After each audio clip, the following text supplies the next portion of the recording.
بێگومان کتێب بەشی خۆی کاریگەری هەیە لەسەر مرۆڤ و هەر کتێبێک بە شێوەیەک کاریگەری هەیە و لە بوارێک یەکەم شت یەکەم کتێب کە کاریگەری هەبێ وەکو لەسەر هەر موسڵمانێک کە بە خوێنوبێتی و بە تێی گەشتی بێلی و قورئانە ئەو بێگومان بەڵام لەوە دیارە ئێمە هەمومان دەوایە بەشدارین و پێم خۆشە یعنی ئەگەر هەر کاتێکی باشتری بۆ دانێ من کە قسە لەسەر قورئان بکەم بەڵام بەدەر لەوە بەدەر لە قورئان یعنی لە دوای قورئان دیارە لە هەر بوارێک کتێبیان چەند کتێبێک کاریگەریان هەبیان بۆ نمونە لە ئەدەب شتێ لە سیاسەتە تەنات لە ئابووریشە بۆ ئەو کەسێک کە شتی ئاو بخوێنێتەوە لە مێژووە ئەو کتێبی کە من زیاتر حەزەکەم باسی بکەم کتێبێکە لە بواری سیاسەت و دەوڵەتداریە و کتێبێکە کەمتر ناسراوە لە چاو کتێبەکەی تری ئەمان نووسەر نووسەرەکە مەکیاڤیلیە نیکۆڵە مەکیاڤیلیە کە زیاتر ناسراوە بە کتێبەکەی تری کتێبی میر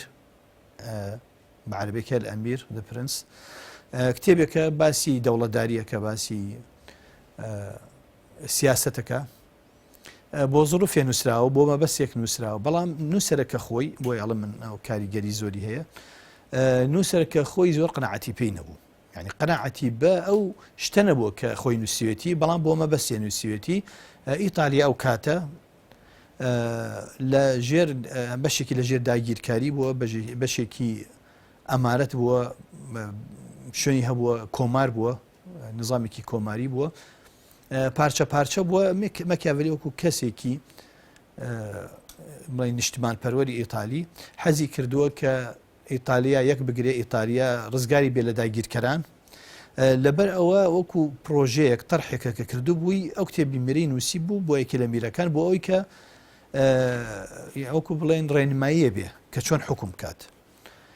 مەبەستی زیاتر ئەو بوو یعنی کە ئەمەلی بۆ بەست بوو بۆ کەسە بە بەست و کە لەو وەزعە دەرچن بەبێ ئەوەی خۆی قەناعەتی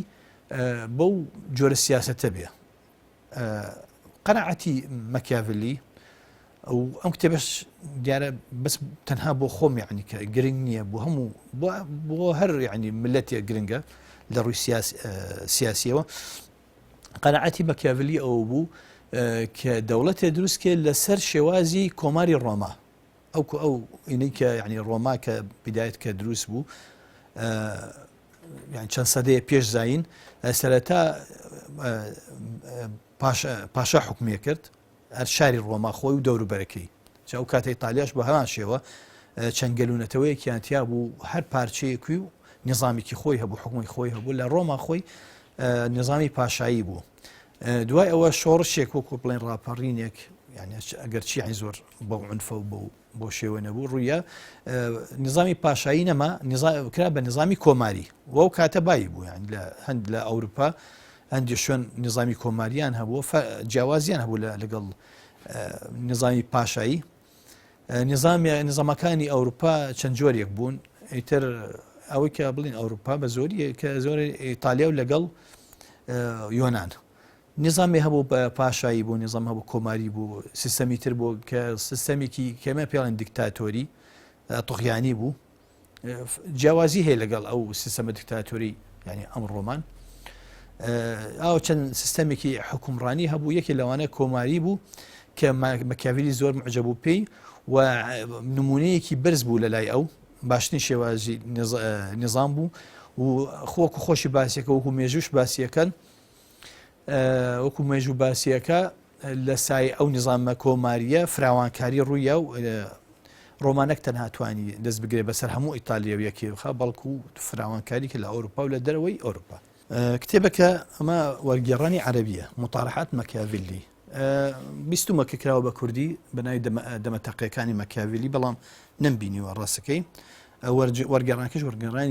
وەرگێڕەکەی ناوی خەیری حەمادە بۆ عەرەبی وەرگێڕێکی زۆر بەتوانایە وەستوبی زۆر خۆشە چکە کتێبی تریشی بخێرەوە کە وەری گێڕاون ئەم کتێبە یعنی هەر وەکو مێژوویەکی خۆم من لە زانکۆ بووم ئەو کاتەی زانکۆ چوو بۆ هەولێر مامۆستایەکی زانکۆم بینی ئەی خوێنەوە بەدەستیەوە بوو ئەی خوێنەوە من عادەتی خۆم بوو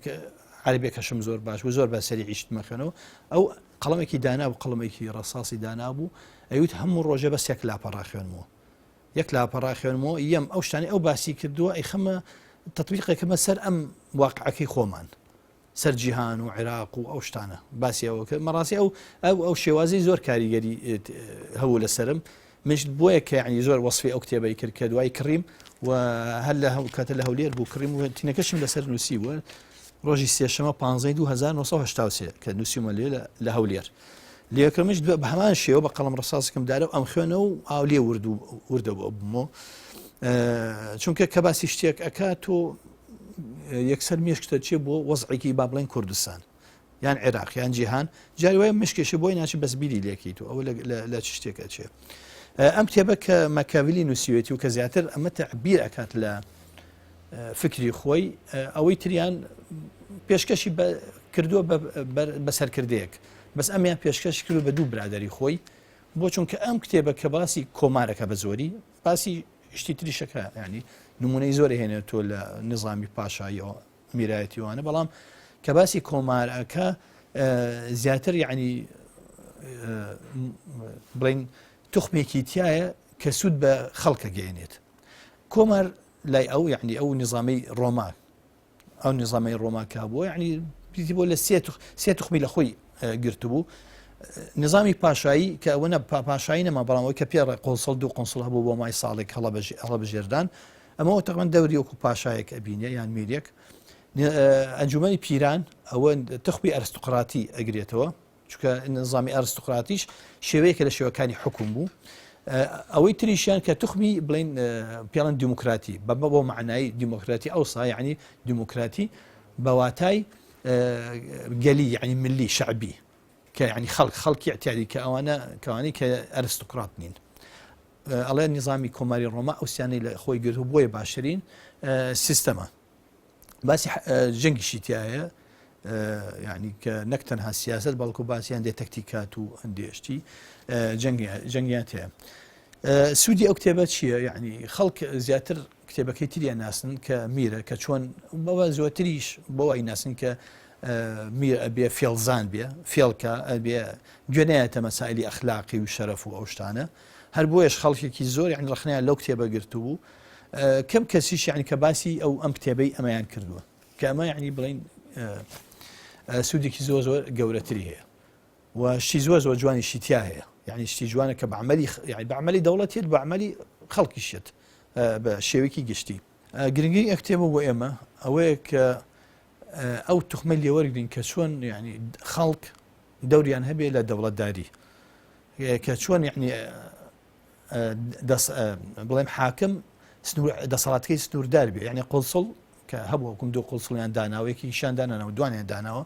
بۆی دیکتاتۆریەت ڕوونەیە بۆ ماوەی ساڵێکیش ئەنجومەنی پیران کە داێنێ بۆ تەنها بۆ ماوەی ساڵێک ئەمە لە لایەکتە ئەنجومەنی پیران وەکو دەستگایکی ئەرستقراتی بە هەمان شێوە ئەبێ دەسەڵاتێک هەبێ کە بەرامبەری بوەستێتەوە خۆی یعنی بڵێن فکری یەکێ لە عینەکانی فکرەکانی دیموکراسی ئەوەی دەسەڵاتەکان ئەبێ هاوسەنگیان تیابێ دەسەڵاتی زاڵ نابێ بەسەر دەسەڵاتەکانی تر جا ئەو ئەنجومەنی پیران کە نظامی ئەرستقراتی و ئەرستقراتەکان خۆیان بە تەبعی خۆیان ئەو کاتە حەزیان کرد هەموو شێ لە ژێر دەستی خۆیان بێ خەڵکەکەش بە مقابلی ئەوە یعنی خموڵیان ناکرد حەزیان ئەو کرد کەوان یعنی بەشی خۆیان هەبێ لە حکومە ئەنجا ئەمە فێرمانەکە کە چۆن ئەو تەوازونە هەبێ لە نێوان دەسەڵاتەکانە کە هیچ دەسەڵاتێک یعنی بەسەر ئەوەی تر زاڵ نەبێ و لە کۆتای هەمویان بەیەکەوە ئیشکەن بۆ ئەوەی کە ئەو دەوڵەتە پێشکەوێت و سەرکەوێ وەکو بە ئەو اینەکی ئەو یعنی کە فراوانکاری هەبێ شتێکی تریش هەیە کە گرنگە لەوە مەسەلەی چەکداریە یعنی کە لە دەوڵەت لە ڕۆما لە شوێنی تریش بووە چەکداری ئەساسێکی فەرمانڕاوایی بوو ینی ئەو خەڵکە کە بەشدار بوون سەرباز بوون لە شەڕیانە کە چەکداریانە کرد بە بەرامبەری ئەو داوای مافی سیاسیشانە کرد تەنها مافی ئابوووریانە کرد نەک تەنها هەند سەربازێک و لەناو لەشکریەکایە و ئیتر هەر تەنها فەرمانەکان جێبەجێکات ئەم کتێبە یعنی زۆر شتی